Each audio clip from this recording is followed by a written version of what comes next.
কোটার বিরুদ্ধে প্রতিবাদে কিছুদিন আগেই মুখর হয়েছে বাংলাদেশ। বিক্ষোভকারীদের প্রতিবাদের জেরে অগ্নিগর্ভ পরিস্থিতি হয় প্রতিবেশী রাষ্ট্রে। শতাধিক মৃত্যু, ৯,০০০-এর বেশি গ্রেফতারি চলে। ইন্টারনেট পরিষেবা হয়েছিল বন্ধ।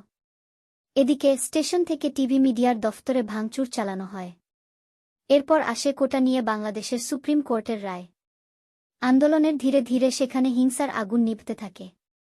এবার বৈষম্যবিরোধী ছাত্রজোটের দাবি ধৃত ছাত্রনেতাদের অবিলম্বে মুক্তি। সদ্য বাংলাদেশের প্রধানমন্ত্রী শেখ হাসিনা বলেন, বাংলাদেশের আনাচকানাচ সর্বত্র থেকে গ্রেফতার করতে হবে অপরাধীদের। তাদের শাস্তির মুখে দাঁড় করানোর বার্তা দেন মুজিবকন্যা হাসিনা। এদিকে বাংলাদেশের কোটা আন্দোলনে হিংসার ঘটনায় ধৃত ছাত্র নেতাদের জেলমুক্তির দাবিতে সরব আন্দোলনকারী বৈষম্যবিরোধী ছাত্রজোট।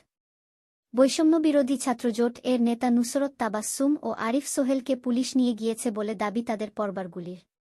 এর আগে সংরক্ষণ বিরোধী আন্দোলনের নেতৃত্বে থাকা ৫ নেতাকে পুলিশ গ্রেফতার করে বলে খবর।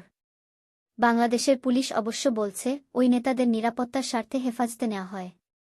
বৈষম্যবিরোধী ছাত্রজোটের দাবি, ওই ধৃত ছাত্রদের না ফেরালে ফের সহিংস আন্দোলনের রাস্তা তারা বেছে নিতে বাধ্য হবেন।